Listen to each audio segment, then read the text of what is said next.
we're just going to keep looking for a vehicle. The plane... Yeah, we're not going to be able to set up here. Like, sometimes you can...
Hello and welcome to episode 26 of Games of Go. Last episode we implemented A-star search for our RPG, and today we're going to make it fast by implementing our priority queue from scratch with a data structure called a heap. So a priority queue, which we made yesterday, is something that is sometimes called an abstract data type or an interface. So all it takes to be a priority queue is just to provide a push that takes something and some priority, and a pop, which will return the thing with the top priority. That's all you have to do to be a priority queue. How you implement it is totally up to you. And the way we implemented it last episode was to just use a regular queue and keep sorting it to put the top priorities at the top, or I guess at the bottom of the queue, so that when we call pop on the queue, we get them. And that works fine, but it's slower than it needs to be. So usually the best way to implement a priority queue is with a heap. And a heap is an actual data structure that describes how the data is laid out in memory. And it is usually the best way to make a priority queue. And in fact, if you have a heap, you basically already have all the things you need for a priority queue. So if you were making an RPG or game that needed A-star search, probably the most sensible thing to do, if you were doing it in Go, would be to use the heap built into the Go core libraries. There's a container.heap, and you can very easily use this to make yourself a priority queue. In fact, they have an example on the website, and I'll put this link in chat, of how to use it as a priority queue, which basically just involves changing the definition of less than to actually return greater than, which I'll explain in a minute. The downside of using this is, because Go does not have generics, the way that you put items in here is by passing the empty interface. And so if you remember in Go, interfaces are a contract. In order for a struct to be an interface, to satisfy a given interface, it has to implement all of the functions defined in the interface. And the empty interface does not define any functions. So every struct is one of these empty interfaces. So this lets you build a data structure like a priority queue that can take in anything you want. The downside is that when you get things out, all you get back is an empty interface, and you have to use casting or reflection to figure out what it actually is. If you know the types, you can just use a cast. So you lose some type safety, and you lose a little bit of performance too, because interfaces can have overhead. And also, because this stream is about learning how to program, we're going to do it from scratch. And our priority queue will have type safety. You won't have to do any casting to get things out of it, because it's going to store our positions directly. And it won't be too bad. Part of what I like to teach here is that these things are not as scary sounding as they seem. Okay, where are we? RPG. Do we have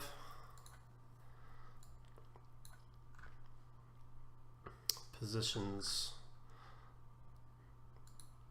Okay, we've already put our positions into structs. So all we got to do is make a priority queue.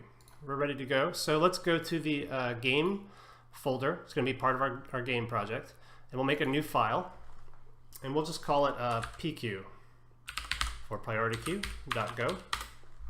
But it'll still be part of the game package. And remember, in Go, you can split a package up across multiple files.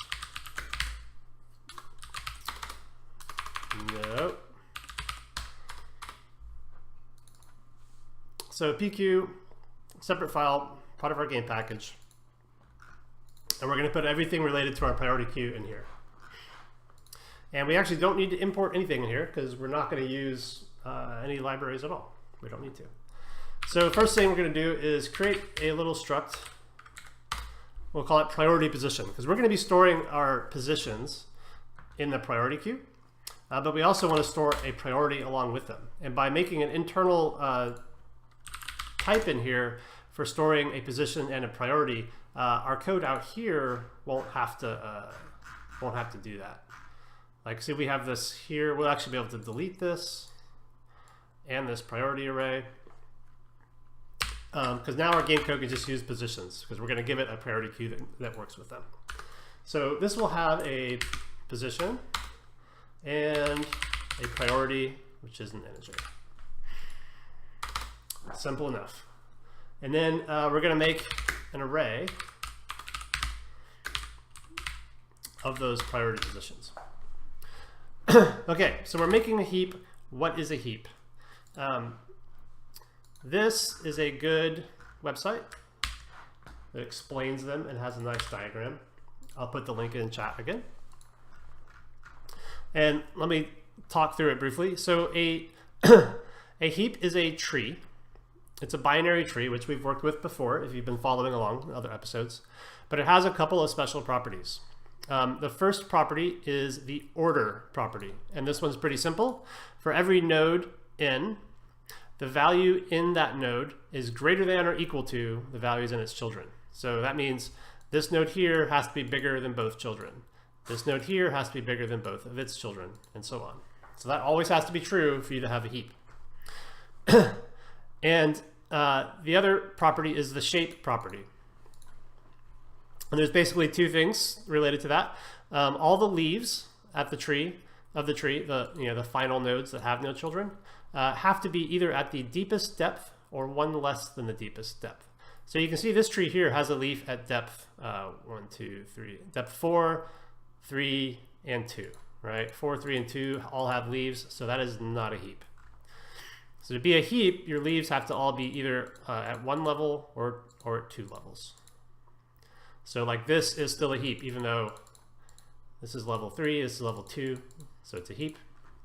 And the other property is all the leaves at depth d minus 1 are to the right of leaves at depth d. And that basically means that your holes here, if you have a missing leaf that is one level higher than the others, it needs to be on the right side of the tree. You could make it the left, but for convention we always say right. They always have to be to one side.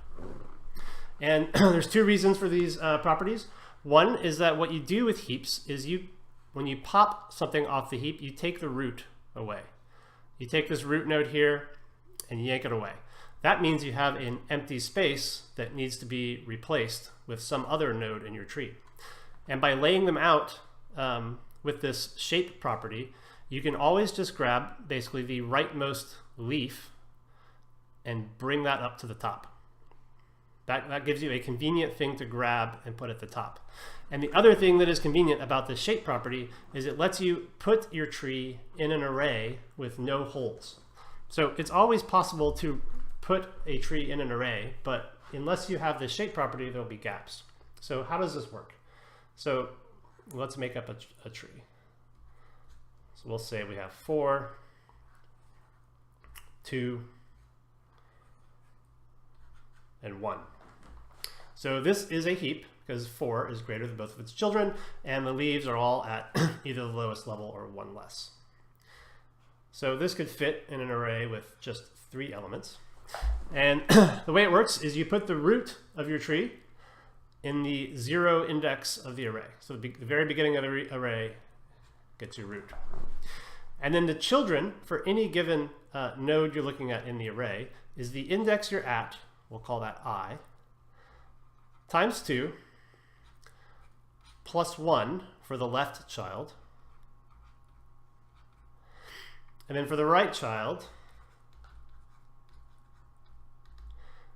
it's just I times 2 plus 2. So if you're here at the root, I equals 0. I times 2 times 0 is still 0, plus 1. So your left child just goes at the 1 index, so it's right next to the root. That's where your 2 would go, because that's the left child. And then right is I times 2 plus 2, so that ends up here.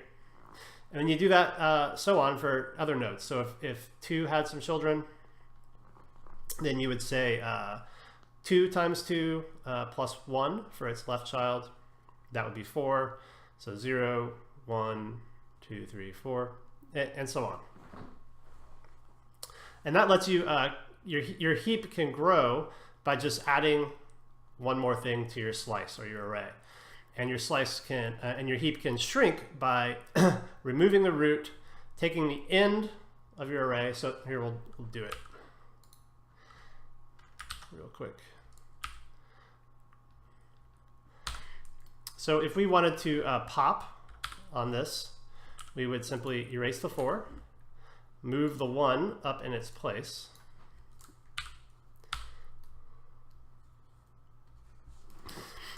and to do that, all you have to do is, in your array, is you just erase your 4, and then move your 1 in there, and then shrink the array down. And you've now got your new heap, except you'll see that 1 is no longer greater than 2.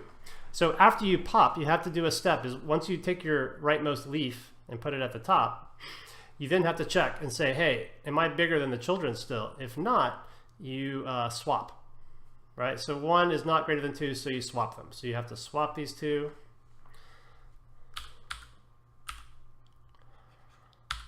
And you get 1, 2, and then you have a heap again. Oh, sorry. 2, 1. Then you have a heap again.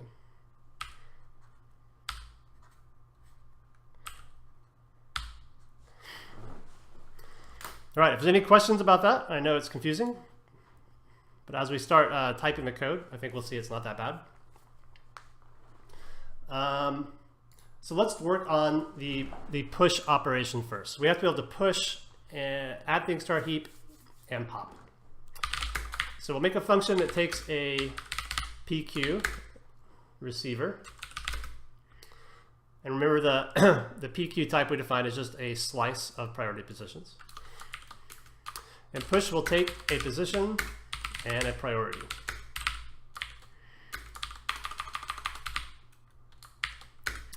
And we're going to have it return the new slice, because we're going to change the slice every time we push.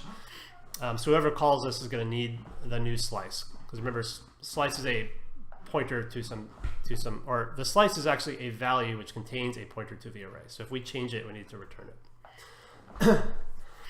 Okay, so the first thing is pretty simple. We need to make a new node to put into our heap.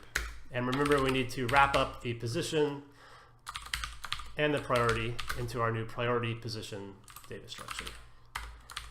So that's easy. We can make our new node like that. And then we need to add it to the heap. And adding to the heap is really easy. All you have to do is put it at the end of your array. So by putting it at the end of your array, it's equivalent to just putting it, let's see, let's do a new heap.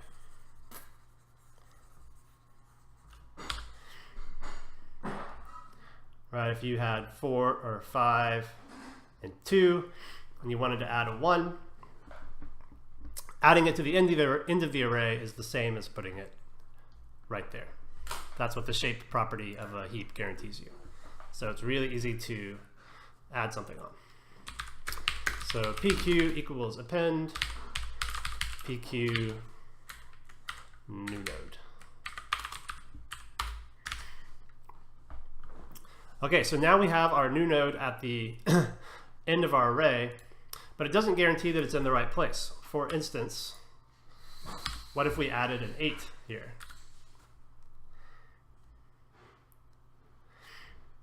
If this were an 8, then 5 is no longer greater than both of its children, so it isn't a heap. So what you have to do when you add your node to the end is you check to see if the parent of the node is less than or greater.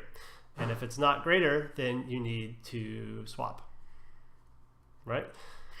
So in both the cases where you push and pop, we have these swap operations we have to do. So let's go ahead and implement a swap so that we don't have to type it out multiple times. So we're going to make a swap that takes 2 indexes on our PQ, and we just swap them. So temp is equal to PQ of I, PQ of I equals PQ of J, PQ of J equals temp. Very simple. Okay, so how do we find the parent of a given node when it's in the array? That turns out just to be, you can do it with math again, the same way you can figure out children. So to get the parent is just the index you're at minus 1 divided by 2. And that will always be the parent of I. So let's make, again, a little function to do this for us. We'll call it parent. It will take an index, and it will return an index and the node. Because we might want both of these, we might both want the index and the actual node itself, so we'll return both. And we'll say index equal to I minus 1 divided by 2, so that gets us the index to the parent. And then we'll return both the index and the PQ index, which will be the actual node. Cool.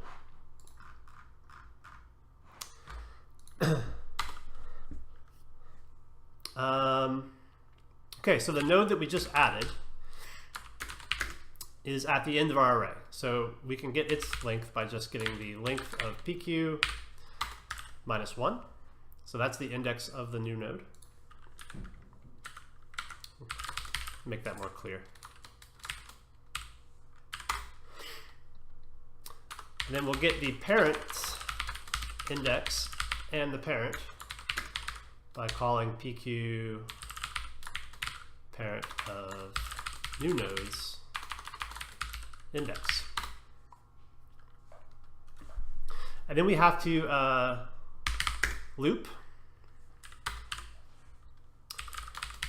as long as the new node's priority is less than the parent priority, and as long as the index is not equal to 0. So if we get to 0, we're at the root, and we're definitely done. So something to note here, when you look at the definition of the heap data structure, it's always going to have it with the largest items at the top, right? For every node n, it's greater than or equal to its children. With our priority queue in A star, the priority we're assigning is a cost. if you look at our A* search, right, we're keeping track of a cost. And the thing you want is actually the one with the least cost. So for a priority queue, you flip this around. Instead of every node n being greater than its children, you want every node n to be less than its children. So we flip this around. So we want the new node, or as long as the new node is less than the parent, then we need to keep moving the new node up the tree. Okay, so if we're in the loop, we know that the new node is less than its parent, and we need to move it up, so we need to swap. So we swap the new node index with the parent index. And now our new node index equals the parent index, and the parent index and parent equal pq.parent new node index again. Okay, so it's a recursive idea, even though we're not using recursion to do it. We keep going up the tree. We keep going up the tree and swapping until our new node ends up in the right place. Then when we're done, we'll return a new PQ slice because it is grown in size. So the caller will need to get the new slice. Okay, that's it for push. Any questions on that so far?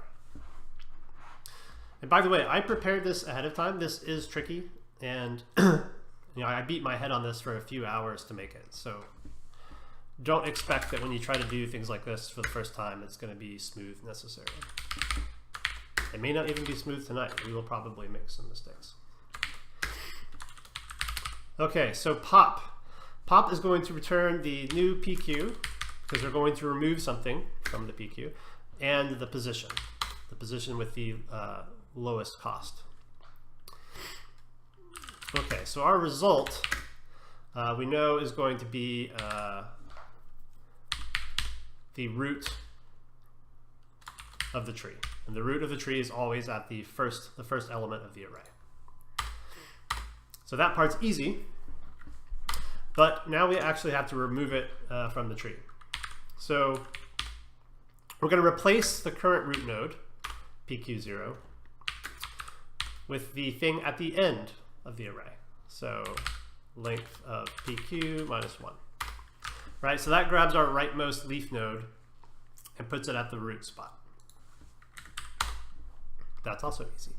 And now we need to shrink PQ by 1. So we can do that with this syntax. So this says PQ is now equal to everything that's in PQ from the beginning, because we have nothing to the left of the colon, up to but not including length of PQ minus 1. So that will just shrink the slice by 1 element. All right, and if the length of PQ is 0, we're done. Just return the now empty PQ and the result. And by the way, this is one of the edge cases I didn't catch the first time I tried to implement this. So that's what can make these things tricky, is the edge cases. Okay, so now we're going to start keeping track of an index and a node. Right, this is our new root at 0. And so remember, once we once we do a pop operation and we move something up to the root, it may not be in the right place. It may be bigger than its children, so we've got to move it down the tree repeatedly until we get it in the right place. So we're now going to need to look at children. So let's make a couple helper functions to get children. So there'll be one to get left and one to get right.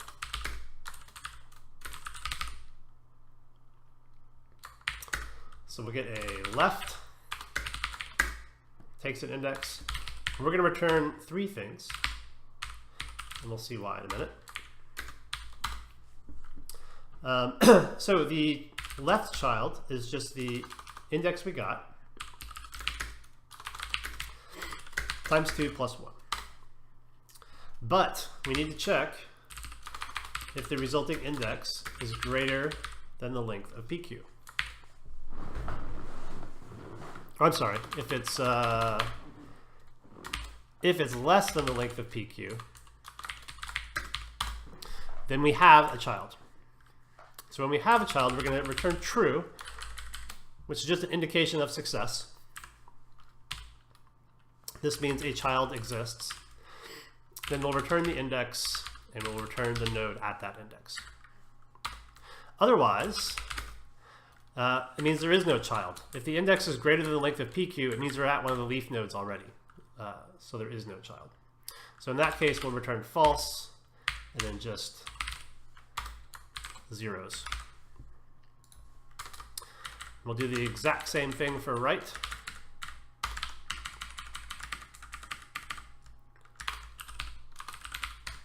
Except now the index is plus 2 instead of plus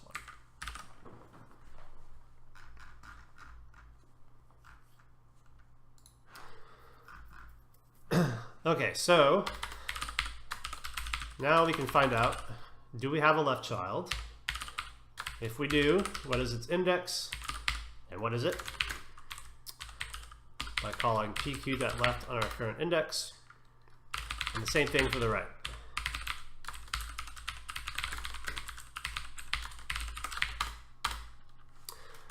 And now we have a tricky loop. We want to keep looping as long as the current node, the one we just replaced, but at the root position, as long as that is bigger than one of its children, we need to start pushing it down the tree. But we also have to keep track of whether a left or right child exists at all. So we get kind of a complicated condition here. So if there is a left child and the current node, our new root node, is bigger than the left one, or there is a right child and the node is bigger than the right priority, then we'll keep looping.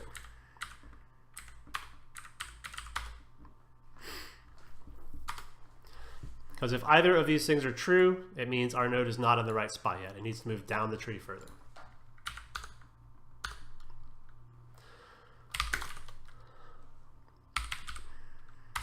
So then we need to check if there is no right child, or the left child is less than or equal to the right child. We need to swap. So we're going to swap the new root node with the left index. And when we do that, our new index is the left index because we swapped it. Else, we swap with the right.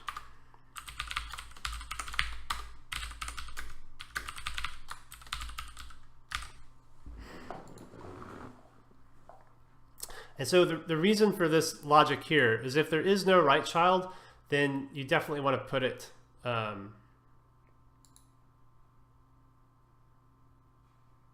you definitely want to swap it with the left child. That helps maintain the shape of the tree. And this logic here is also tricky to get straight. Okay, so after you've done your swap, it's time to get the new information about the children. Basically this exact code again. Except we're not declaring this time. And this should not be, this is a really easy way to make mistakes in Go. This will make a new variable called index and won't actually change this index. always look out for that. Okay, and then once this loop terminates, we know we have a heap again. So we can return PQ in our result.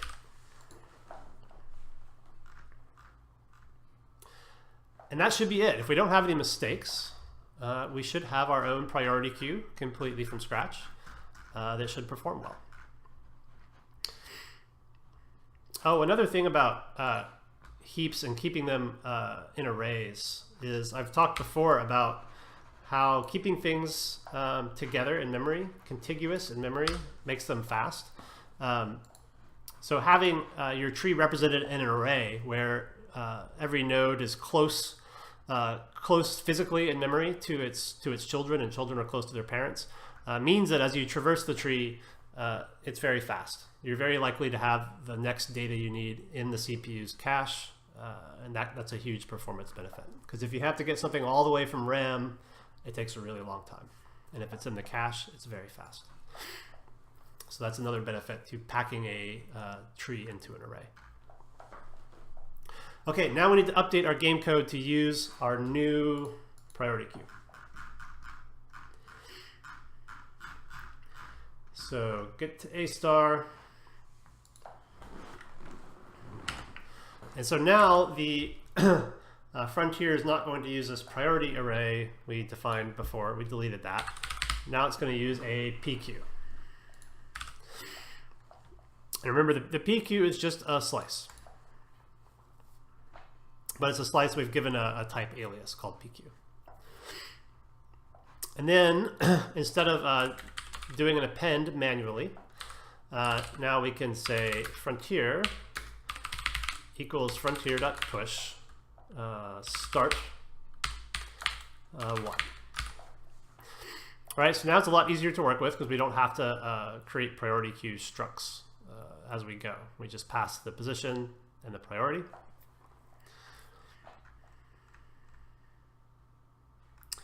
And then where were we popping it off? Frontier.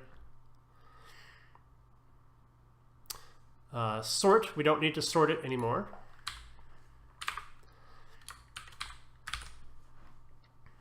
And this is where we were getting, this is how we were doing the pop operation, so we no longer need to do that. Now we will say, let's see, current is now going to be just a position. And we'll say frontier current equals frontier.pop. And remember, we have to get the new slice because we're changing the size of the slice when we call these things. Okay, so now, since current is a position, we don't have to say dot position anymore. Or there.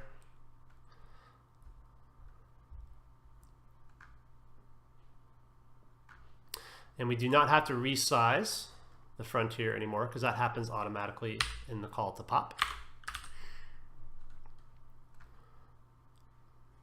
And then this will be frontier.push next priority. Right, so making the data structure exactly the way we need it helps us make the game code a little shorter, even though we had to do 80 lines or so to make the priority queue in the first place. We get some savings here. And if we use it in other places, we could get more savings. Okay, we've got some errors at the top here. Let's see what they're about. Oh, right, so we had this interface we had to define for sorting, which we don't need anymore. More code we get to delete. And then sort doesn't need to be imported anymore because we're not sorting anything at the moment. Okay, current does not need the .pos on it. Does not need the .pos on it. Does not need .pos on it. All right. That's it. Let's see if it works.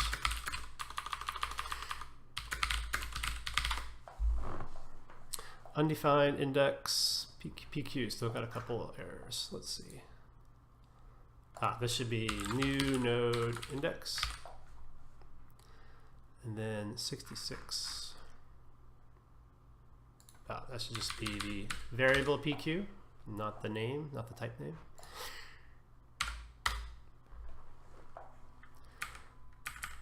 Okay. Let's see if we find a path. I'm going to hit S to start the search. There we go. We got it. So now we have a high performance A-star search. And we did it all ourselves from scratch. And we've cleaned up our game code a little bit because it doesn't have to mix in the priority queue code inside of it or do the sorting or anything. All right. So we've got 30 minutes left still, which means we have some time to do some magic with threads and the UI, or Go routines and the UI. So someone last episode asked about, could we put the UI and the game on separate threads? And I think that is a good idea, and we're going to do it. And it's also going to make for some interesting possibilities that I'll talk about as we go. So some things we need to do.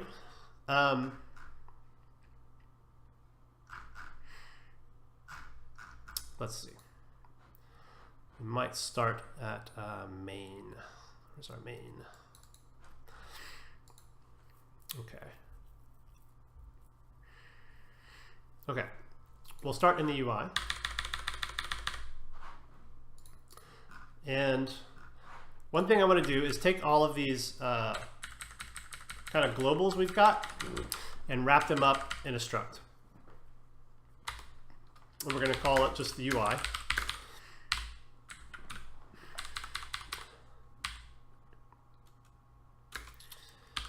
We'll don't need var here.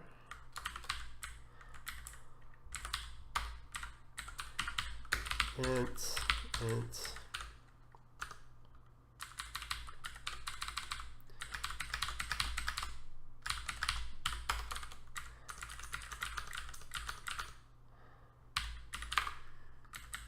We're also going to keep track of the window. That's going to be useful later. All right, so we moved all this stuff into a struct. And that means that a lot of code's got to change to go along with it. For instance, this will now need to use the UI as a receiver type.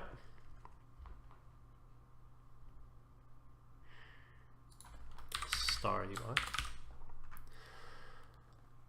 And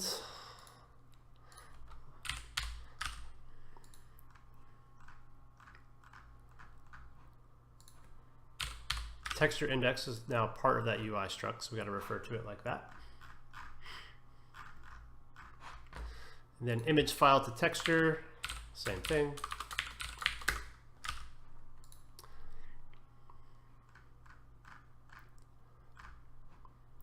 The renderer is now part of the UI struct.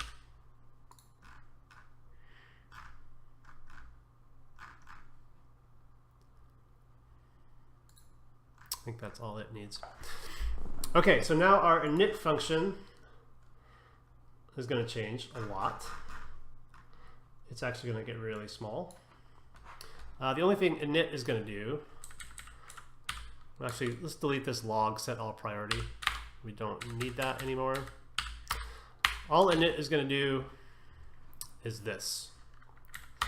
And this stuff is all going to happen in a new UI function. So new UI is going to create our UI struct. So I'm going to move it to be just under the UI struct. And we're going to delete this thing.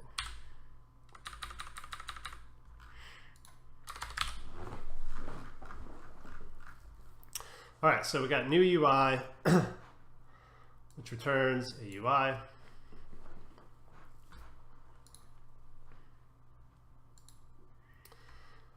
And how are we going to do this?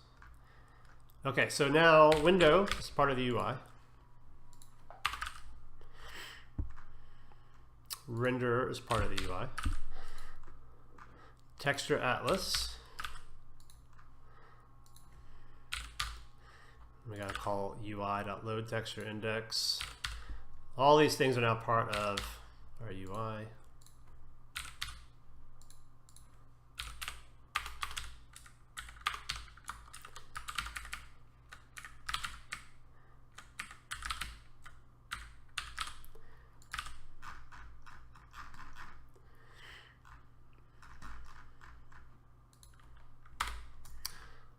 We need to make our UI, so we need somewhere in here.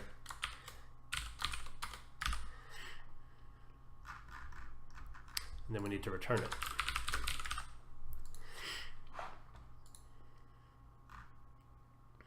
Okay. So far, so good. So draw.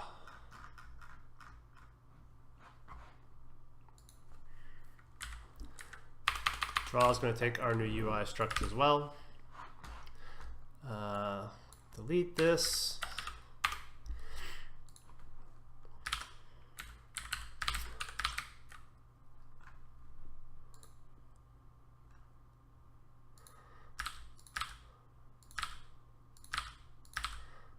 Gotta put UI before all of these centers. Before the renderer. Before the texture index, before the texture atlas, renderer, texture atlas. Okay, I think that's it.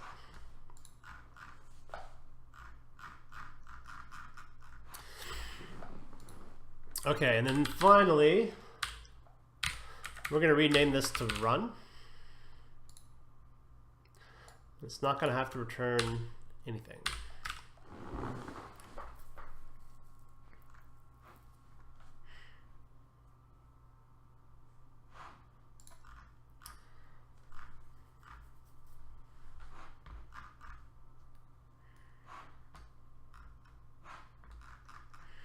Okay, that's the start. So what we're going to do is instead of having this interface where we call draw, then call get input, then call draw, then call get input, is we're going to use channels. And if you remember, a channel is like a queue that you can send things to and receive things from for multiple threads simultaneously. So that'll let us put the UI and the game on separate threads, and it'll also let us do some interesting things, like we could have multiple UIs running at the same time, displaying the same game really easily if we do it this way.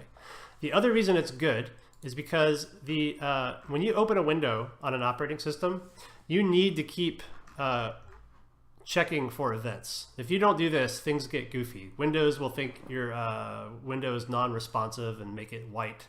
On Mac, it won't even open a window at all. So the way we have it currently can cause some problems if the game starts doing some stuff for a long time before it calls get input again. The window can go kind of goofy. So it would be better to have this input loop or the UI loop just running all the time on its own and not have it possible for it to get held up by the game at all. So that's what we're going to do. We're going to start using channels. So we're going to get rid of this interface completely. And we're going to make a game struct.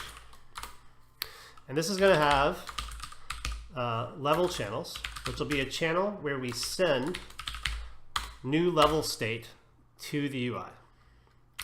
And we will have an input chain, just one, where we can receive input from a UI. So this will send level state to multiple UIs. This will receive input from multiple UIs. We only need to receive on one channel. We need to send on multiple. And then we will keep our level in here as well. Okay. And then we're going to add something to our input struct, which is we're going to put a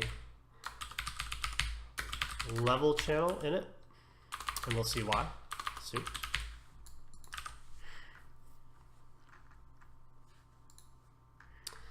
And our input types, we're going to change quit to quit game, and we're going to add a close window possibility. And the reason for this is if you have multiple windows open, when you close one window out of multiple, you get a close window event from SDL or from your operating system. When you close the last window, you get a quit event. They're distinct, so we have to handle both if we're going to let people have multiple windows open. Okay. So now our game, our run function is now going to take our new game struct, pointer to a game struct, and does not need a UI anymore.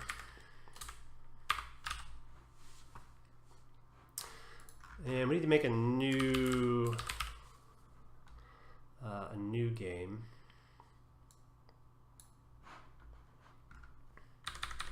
Let's put that right under game.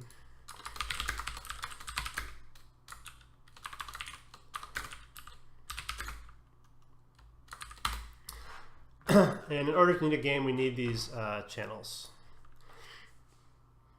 I think we just need to know how many. So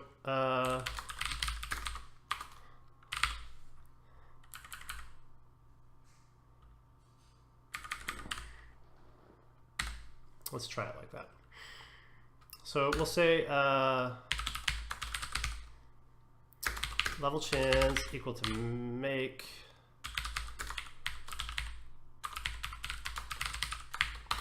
so if we're going to have some number of windows, we need to make one level channel for each window. And then for I is equal to range level chance I equals make chan level.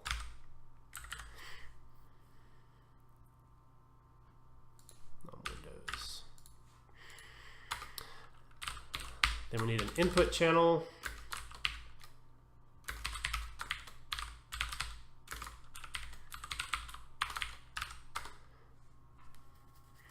And that's it. So now we can return. Oh, we need a new level too. So this will take a path to the level we want to build. So we'll do level chans, input chan, and load level from file, level path.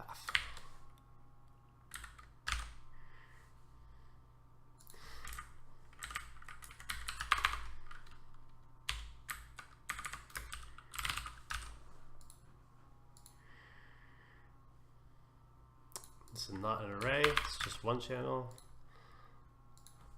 Level chans, input chan.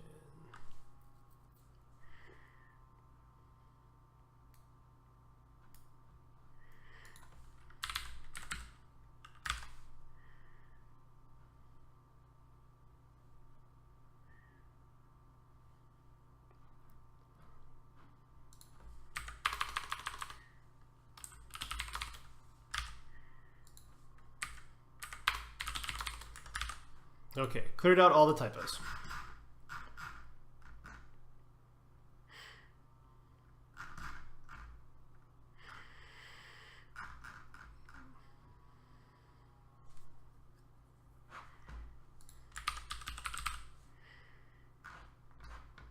Okay, so previously we were passing the UI to our breadth first search and to our A-star so we could visualize them. We don't need to do that anymore. Or the level. We just need to make these game receivers.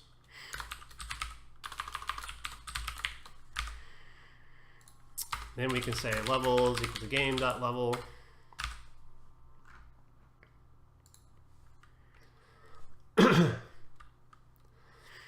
And we're not going to use draw anymore.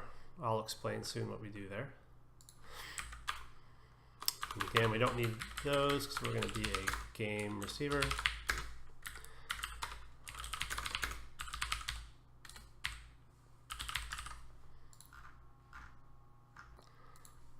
I'm not going to draw. Not going to draw. Okay.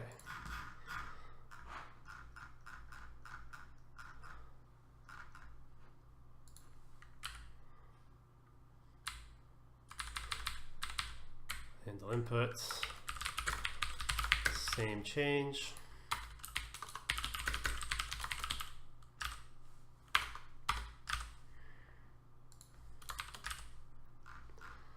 And then this will be game.a star less arguments. Great. So now when our game runs,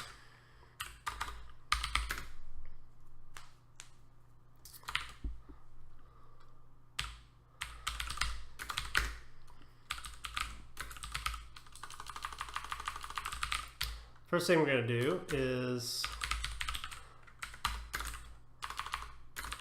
go through all of our level channels, and we're going to send them the current game state, the current game level. Okay, so we're sending the level state to every level chan that we have.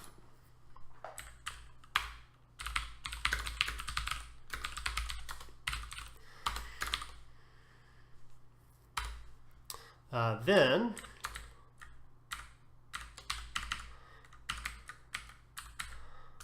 we're going to get an input out of our input channel, just one at a time.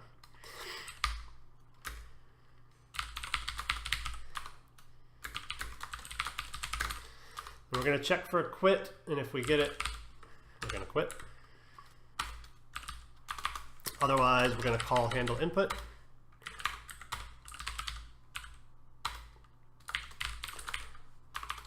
Pass along the input we got.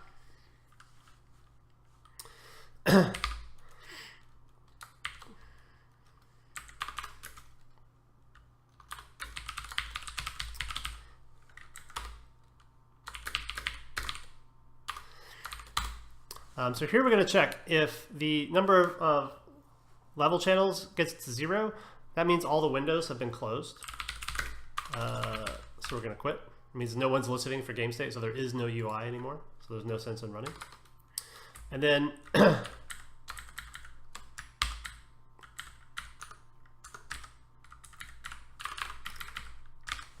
we send the game state updates. So this is our game loop now. We just keep listening to the input channels and keep sending updates after we get inputs. Keep sending updates to all the level channels, to all the UIs. So that's a whole game loop. Now our main is going to be completely different. So we're now going to say, let's see, game is equal to game.new. So we have game. New game.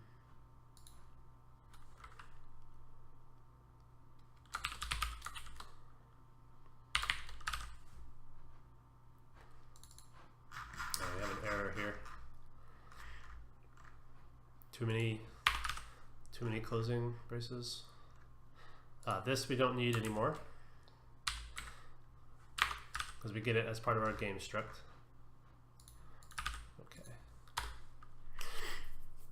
Okay, so we get a new game, and then we run it. Oh, we also have to make our UIs. So once we've got our game,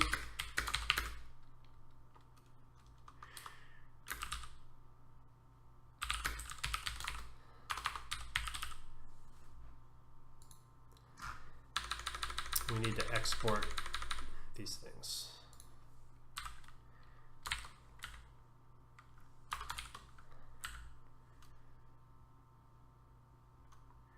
No, we don't. Because we know it's 3. So 0, 3, plus.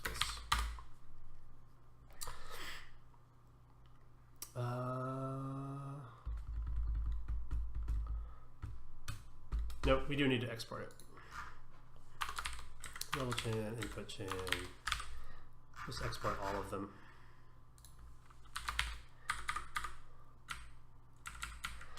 These need to be capital.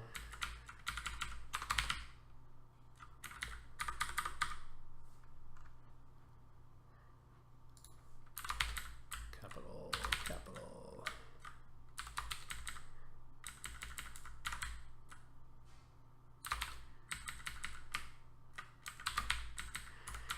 We might go a little overtime here, but it's going to be cool when we're all done.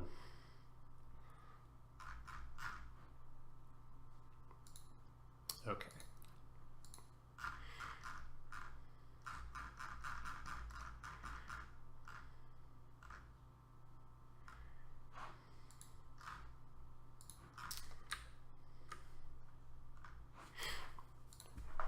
Okay, our UI now needs to know what level channel it's getting data from.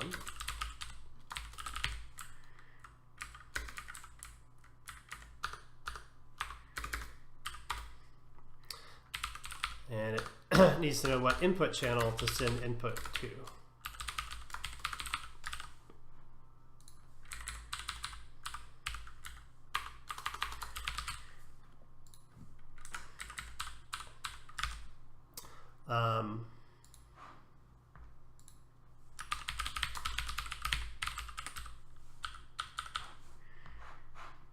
Okay. And so to make a new UI, we need to be given that info. So we need the input chan,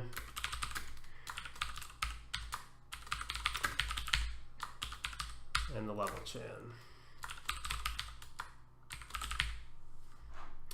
And I think that's all we need.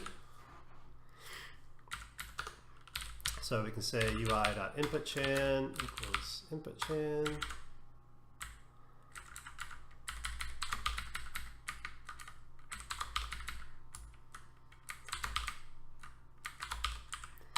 And UI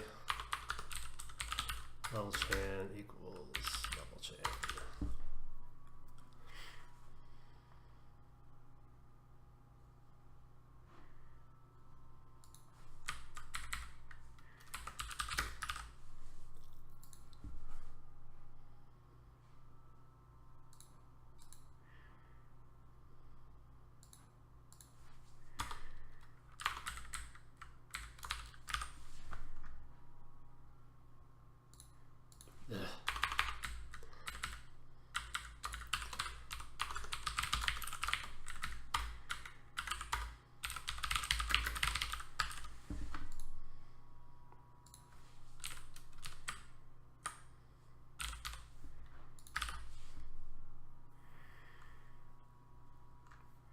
These all need to become panics.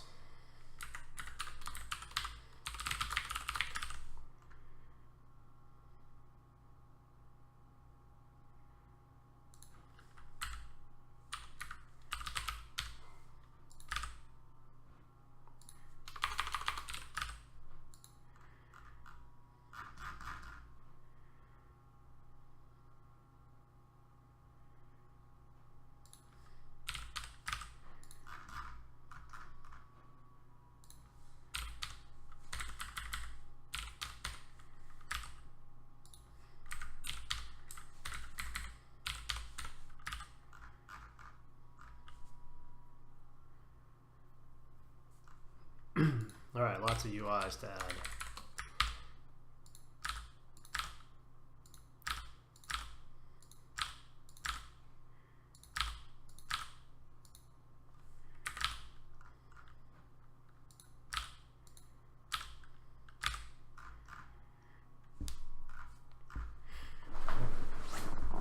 Okay. So now we have these returns that don't make sense anymore. Instead of returning our input, we put the inputs into the channel, into the input channel. So if we get a quit event, we get our UI.inputChan and put quit game into it. Then we need to check for a new case, which is the SDL.window event. And we'll need to actually get the event variable, which you can do like so in the type switch. And we just say if the event is the SDL window close, window event close, then we take our UI.inputChan and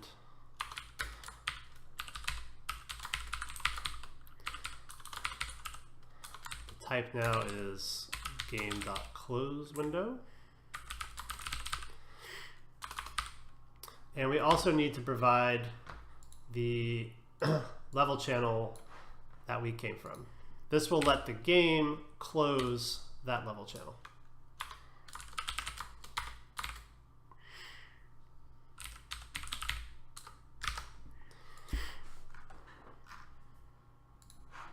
And in here, again, instead of returning, we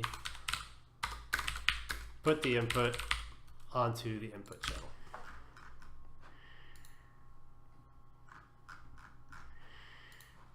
All right, almost there. So now we need to make our UIs. So let's see, we're gonna do Go routines, which will take in that index. And remember, if you're going to have a loop with an index that a Go routine is going to use, you need to pass it in. Otherwise, it will be referring to the I equals 3, because the loop's going to finish really fast. The Go routines are going to start running, and they're still looking at the old I value, which will be wrong. So you need to pass it in, like that. So we make a new UI. UI equals UI2D.new UI, and we need an input channel. So game.inputChan and a level channel, which will be game.levelchans of I. And then we need to say UI.run.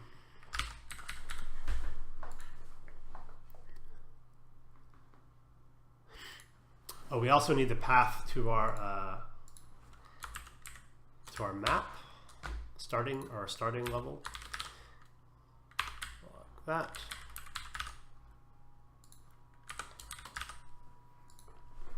Okay, so there's one trick here, which is there's a rule in SDL, or a limitation. There's actually a limitation of operating systems.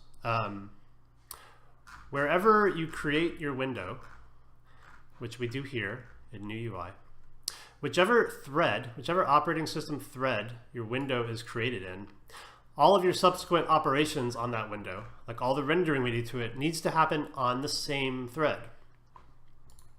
So the problem here is that in Go, a Go routine is not guaranteed to stay on the same operating system thread. It manages Go routines on its own, and it can move them from one thread to another. If that happens, then SDL2 operations, like rendering to the window or getting input, are not going to work properly. So how do you fix that? So it turns out Go has the ability to tell a Go routine to stay on one thread. And we can do that when we start, or at the beginning of the Go routine. We can say runtime lock OS thread.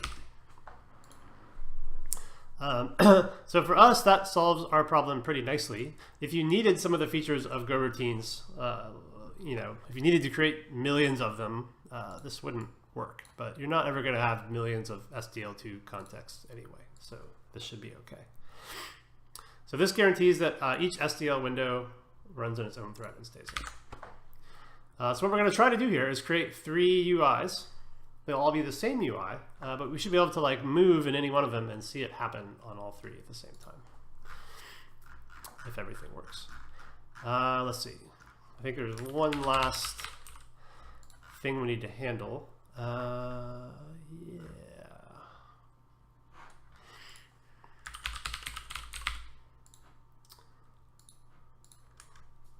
So I think our handle input, we need to handle the case of closing a window.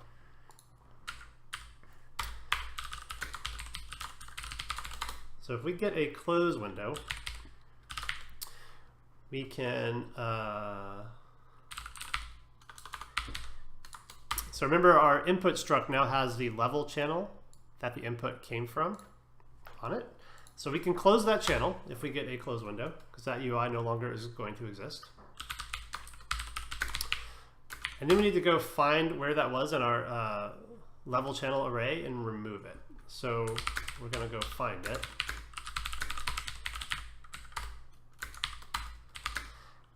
So if the current channel we're on equals the level channel that this input came from,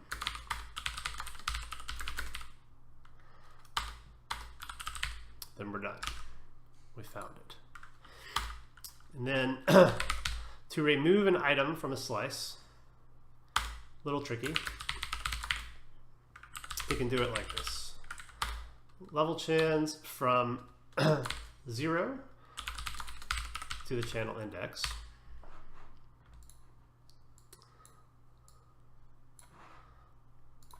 Then we want to basically append all of the rest after the channel index. So there's a weird syntax you can do that without typing so much.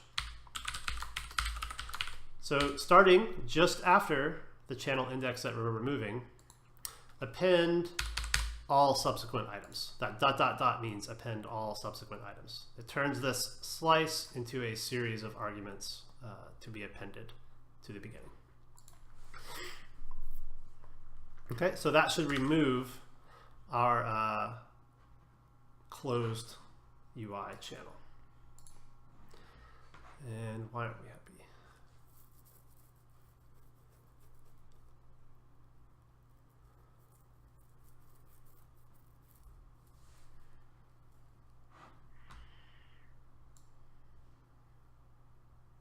Oh, from here to the end. All right, let's see what blows up.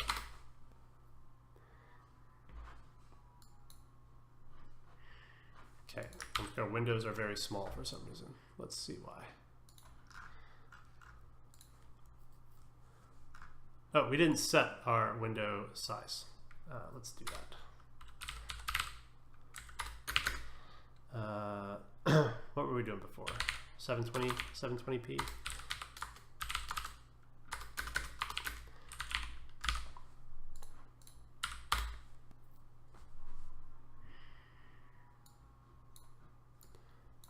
Everything is white. That's not good.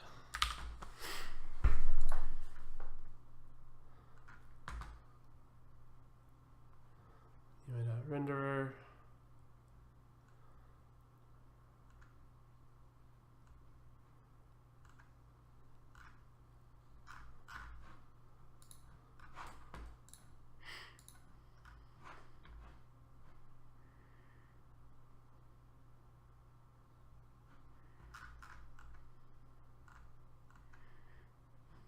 No errors.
Oh, I know one thing that's missing. I don't know if this is the problem, but we need a separate random number generator for each UI. Otherwise, the random number generator will be shared between all of them and will cause big problems. So let's do that.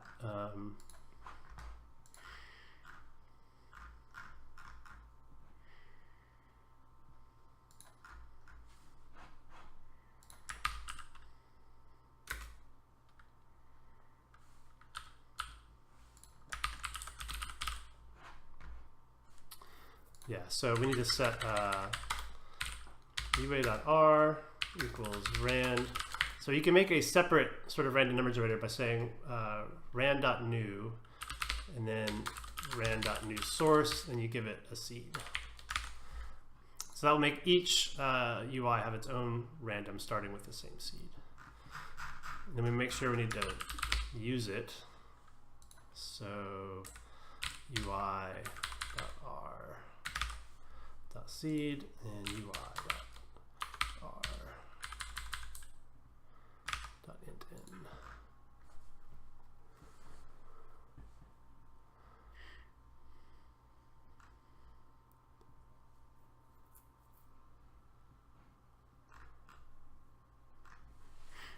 Oh, I know why we're all white. We're never calling the draw function. So we need to check to see if we have a new game state to draw. So each time through our input loop, we need to check and say, do we have a new level from our level chan? And if we do, then draw that new level. Otherwise, do nothing. So this will make sure that it doesn't block. If you receive from a channel normally, it's going to wait until you get something. We don't want to wait. We want to keep going through our loop, keep clearing the event buffer so that the window will work properly, keep checking for input, and then if we get a new level chan, then we draw it, but we won't ever block.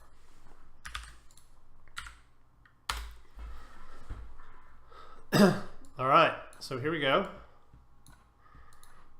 We've got 3 windows. Let's see if we can move. So I'm in this window now. All right, we have gotten hung up. Let's see what is wrong.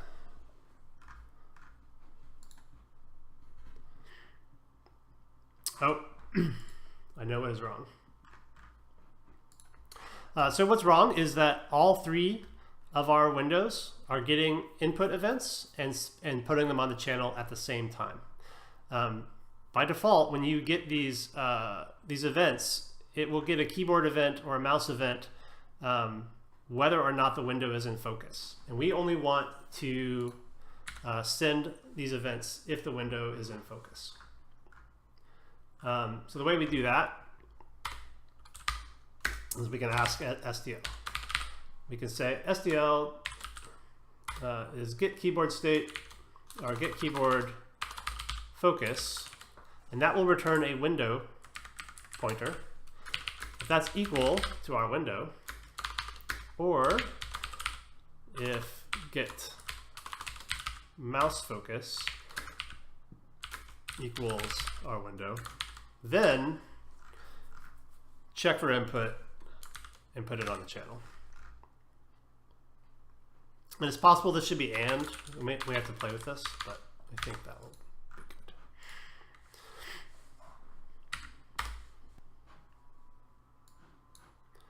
All right, let's give it a try.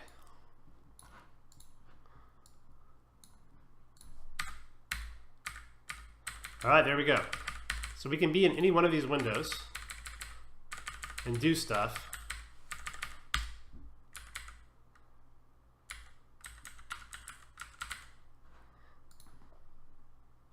That's interesting. Our search breaks it.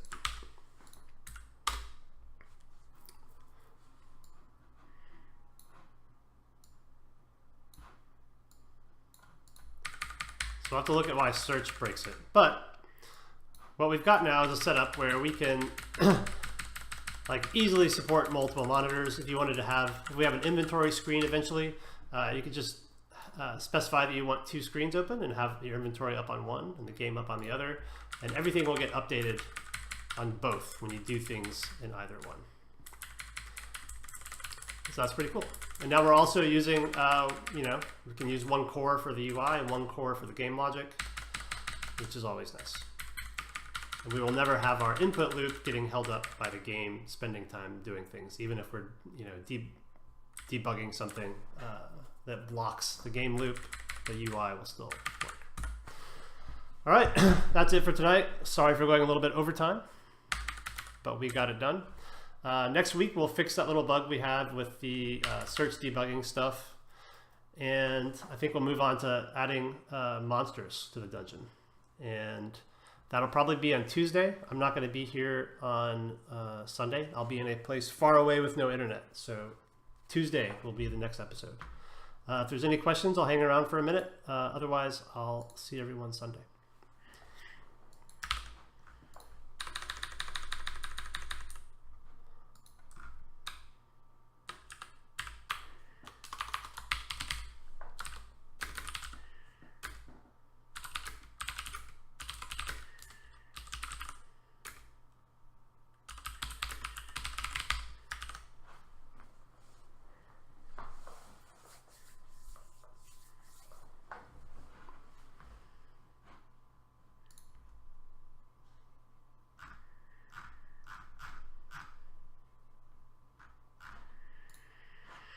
All right, looks like no questions. I'll see everyone on Tuesday, and we'll start adding monsters to our dungeon. Good night.